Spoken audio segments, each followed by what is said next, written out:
Louis XIV had a wife, Queen Marie Therese, but he had a string of mistresses. He had a nasty habit of replacing his mistress with another woman who was a close friend of the current mistress.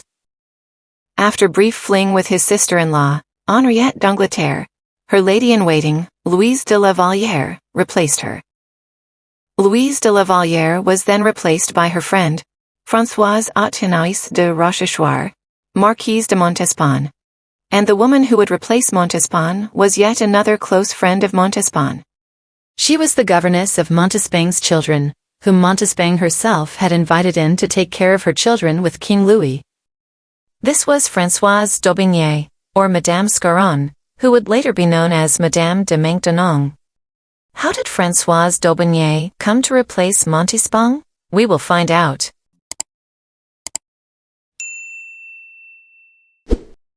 In the previous video, we looked at her childhood upbringing and marriage to the famous poet, Paul Scarron. Her marriage to Scarron opened doors to aristocratic circles. Over time, she became close with the Marquise de Maintenon, and eventually became the governess of Montespan's children with King Louis. Françoise was an exemplary governess, and her Calvinist upbringing made her disciplined and responsible. She was intelligent, warm-hearted, and deeply devoted. Even when she was married and her husband's health was declining, she took care of him with such dedication that it left others in awe. Françoise was in charge of Montespan's second child, Louis Auguste. Montespan's eldest child, Louise Françoise, was raised by someone else, but was often cared for by Françoise. Because the children were not born to the queen, they were raised outside the palace. King Louis would often visit them with his attendants, so naturally, Louis and Françoise met during these visits. But their first meeting left a poor impression on the king. It was Françoise's overly dignified demeanor. Louis had never encountered someone with such indifference toward him. Most people would try to charm him and try their hardest to please him, but Françoise seemed to treat him as invisible, focusing solely on the children. This left Louis so irritated that he even stopped visiting his son for a while. But there was an occasion that made Louis see Françoise in a new light. Montespan's eldest daughter, Louise Françoise, died suddenly at the age of 3, plunging the entire court into mourning. Louis visited to comfort Montespan, and there he noticed Françoise. She was as heartbroken as if she had lost her own child, so much so that even Montespan herself had to console her. Though Françoise hadn't raised the child directly, she had often cared for her, and had felt deep affection toward her. Despite her grief, Françoise maintained an air of dignity, which caught the king's attention. It wasn't just Louis who was struck. Many people at Louise Françoise's funeral were moved by Françoise's profound sorrow. Her display of grief was so impressive that upon returning to the palace, Louis reportedly remarked to a confidant, "You should have seen how deeply she mourned. She loved her so much. Is there anyone who can love like that? To be loved by someone like her would make one very happy." After that, Louis's interest in Françoise continued to grow. He would visit Louis Auguste without any particular reason, just to watch Françoise interact with the young boy, and then leave. Louis was impressed by how wisely Françoise handled the young boy, realizing more and more that she was no ordinary woman. As his admiration grew, he naturally became friendlier towards her. Françoise, of course, noticed this change in Louis, but she drew a clear line. While polite, she firmly rejected any inappropriate advances. This must have been a novel experience for Louis, as none of the women he had known had been so resolute in maintaining boundaries.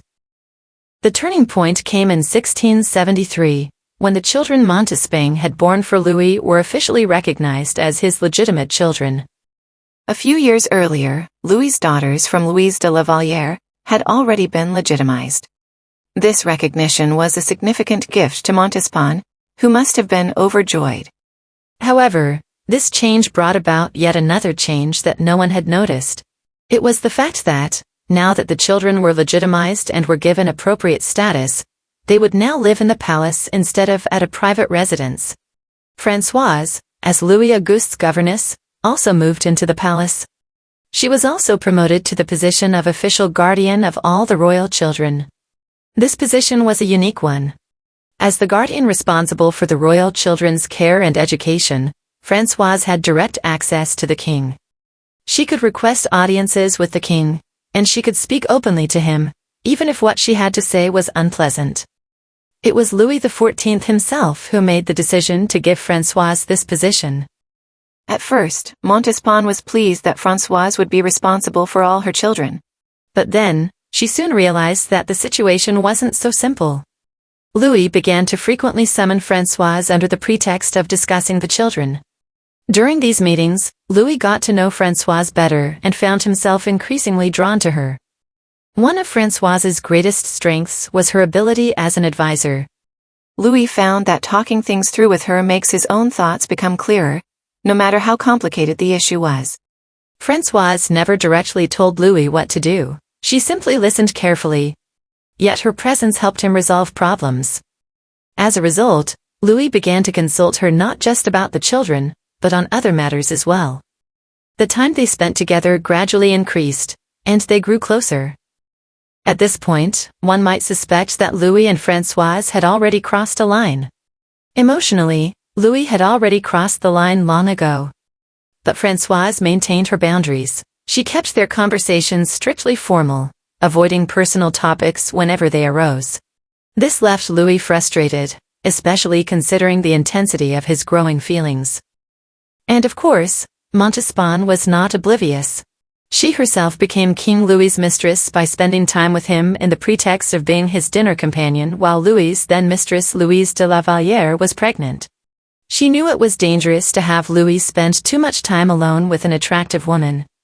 So she became increasingly worried and suspicious. She even sent her maids to spy on the pair, but her investigations could not uncover any indication that they had crossed any boundaries.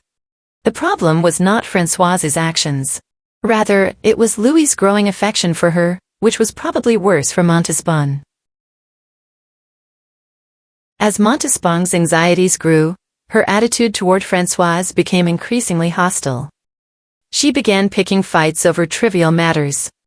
Françoise, caught between a rock and a hard place, found the whole situation deeply frustrating. Louis summoned her often, and she could not possibly decline. But then, when she met him, she had to fend off his subtle advances. And each such visit left her feeling guilty towards Montespan, even though she had not done anything. Finally, she felt she couldn't deal with the tension anymore, and decided to resign. Caring for the children had brought her immense happiness, but she felt it was no longer tenable. When she gave notice, both Louis and Montespan were taken aback. Montespan was a clever woman, and she realized that the situation would not look good for her in Louis's eyes. Louis would think Françoise's resignation was essentially due to her negative attitude toward Françoise. So Montespan tried to make amends and urged Françoise to stay. King Louis's reaction was even more extraordinary. To prevent Françoise from leaving, he offered her a sum 10 times her regular salary as a bonus.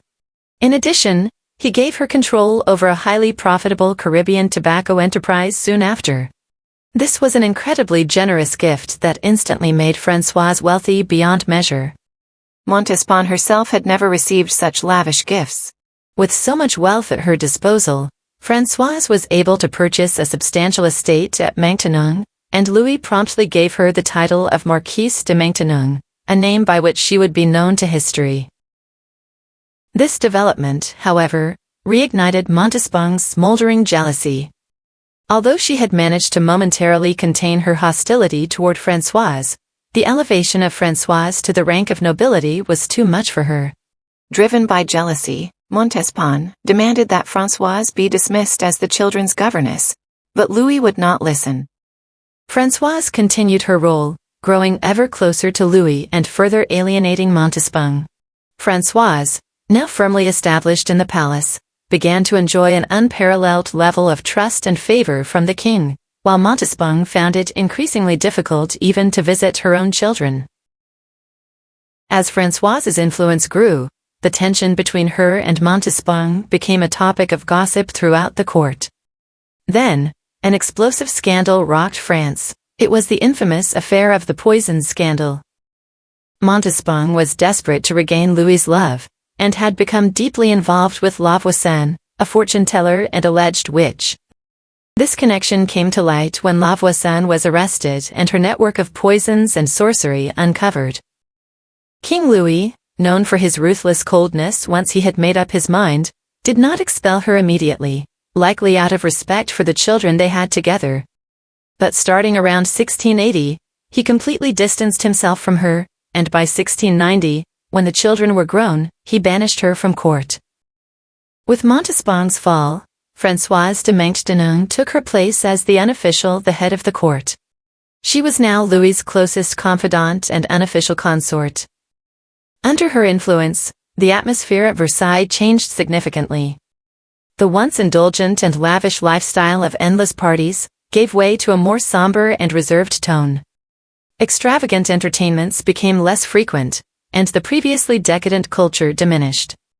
Celebrated preachers were invited to give sermons at Mass. Intellectuals and literary figures were invited to the palace to hold discussions. This shift towards refinement and restraint was something Louis himself appreciated, as it aligned with his own maturing tastes as he himself grew older. Amid all these courtly drama and changes, there was one person who spent much of her time alone and overlooked, and that was Queen Marie Therese. Interestingly, she welcomed the changes brought about by Françoise. When Montespan held power over the court, she had completely disregarded the queen, subjecting her to countless humiliations. But Françoise made sure the queen was finally treated with the respect and dignity she deserved, and encouraged Louis to treat her more kindly. Shortly before her death, Marie Therese expressed her gratitude towards Françoise, remarking that, while her life had been largely unhappy since arriving in France, Françoise made her final years happier. After the queen's death, a remarkable thing happened. Louis secretly married Françoise. At the time, Louis was still in his 40s and could have easily married a foreign princess and continued producing heirs.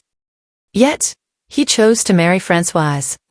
This marriage was kept strictly secret, but of course rumors quickly spread across Europe. It was a shocking news, and people were left wondering why Louis made this decision. There were two prevailing opinions on this. The first, and most obvious, was that Louis deeply trusted and loved Françoise, regarding her as a lifelong companion. The second theory was that Françoise, being a devoutly pious woman, had refused to engage in a physical relationship out of wedlock. So, once Marie Therese passed away, she agreed to the relationship conditioned on the marriage. But considering Françoise was 48 years old at the time of their marriage, you have to wonder whether their relationship was centered on physical intimacy. While many at the French court welcomed Françoise's influence in the court's atmosphere, not everyone was pleased with this new direction. The nobles who had previously reveled in the lively, extravagant, and indulgent lifestyle were displeased with the changes. One of the most vocal critics of Françoise was Liselotte, or Elizabeth Charlotte, Duchess of Orleans. She had never gotten along with Montespan, and naturally didn't warm up to Montespan's close friend, Françoise either. Liselotte's dislike for Françoise was not only due to the court's changing atmosphere but likely also due to her own pride. After Montespan's fall and Queen Marie Therese's death, Liselotte was the highest-ranking and most prominent woman at court. She expected to hold significant sway, perhaps even rivaling the queen's position. And this was not an unreasonable expectation. If Louis marries another foreign princess, likely of much younger age, it would be several years before the new queen can start growing her own influence. And if the new queen is anything like late Marie Therese, who mostly stayed out of everyone's way, Liselotte could have been the most powerful woman at court. However, Louis's growing reliance on Françoise left her feeling sidelined. Furthermore, Liselotte was from an illustrious noble family and accustomed to holding a high status. So, for her, Françoise's humble origins and sudden elevation was unthinkable. To see this woman, who came from an obscure background, now acting almost like a queen, was deeply objectionable to her. King Louis's growing reliance on her only added to Liselotte's resentment. In private letters to her friends, she didn't hide her feelings, often referring to Françoise with derogatory terms like "king's old drab" or "old witch." In one letter, when she received news of someone's death, She quipped that she wished it had been Françoise's funeral instead. Liselotte had enjoyed a close and lively friendship with King Louis XIV. Her spirited personality was something Louis appreciated, and they had often shared pleasant moments. But Louis started to notice that Liselotte was unhappy with Françoise, airing the grievances of discontented nobles about her. And these complaints, of course, reached Françoise's ears. She was already well aware that Liselotte had been bad-mouthing her for some time. It was clear that something had to be done. And here, Françoise's skill at court politics found its use. With the authority she wielded over the court's affairs, she subtly worked to isolate Liselotte from the king. For instance, when the royal family would gather at Louis's beloved retreat in Marly, Françoise couldn't prevent Liselotte from attending, but she ensured that Liselotte was left off the list for private walks with the king. Additionally, their schedules were carefully adjusted to avoid their paths crossing in the palace. This strategic distancing soon took its toll on Liselotte, who began to feel increasingly stifled and isolated from her once close bond with the king.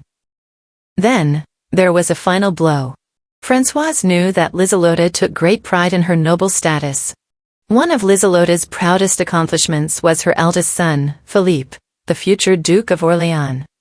Françoise orchestrated a match between Philippe and Marie, the daughter of the fallen Madame de Maintenon.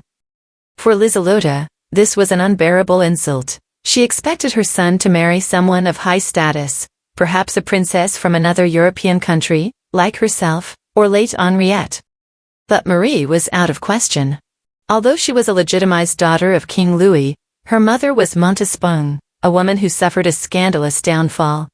And Liselotte never liked Montespan to begin with. To Liselotte, marrying her son to Montespan's daughter was unthinkable. But Louis thought this match was a great idea, and promised to pay a large dowry to Philippe if he accepts Marie. After Philippe accepted Louis's terms, the news of Philippe and Marie's marriage was announced at court. Liselotte did not know about Philippe's accepting this marriage beforehand. Shocked and enraged at the announcement, Liselotte is said to have slapped Philippe's face in full view of everyone, and turned her back on Louis as he bowed to her. This was the final blow to their once strong friendship. From that point on, Liselotte's influence at court dwindled, and she found herself even further estranged from the king. And so, the age of Madame de Maintenon began at the French court. Was she a devoted governess and a loving, supportive wife, or was she a master manipulator at the top of her game? It is difficult to tell, but she certainly had the intelligence and skill to navigate the intricate web of court politics. And now that Madame de Maintenon is in charge of the French court, what will happen? And how was Queen Marie Therese's son, Dauphin Louis, managing through all these changes? We will continue with more stories from history, so please like and subscribe to stay tuned. And check out our playlist to watch our series on Louis XIV from the beginning.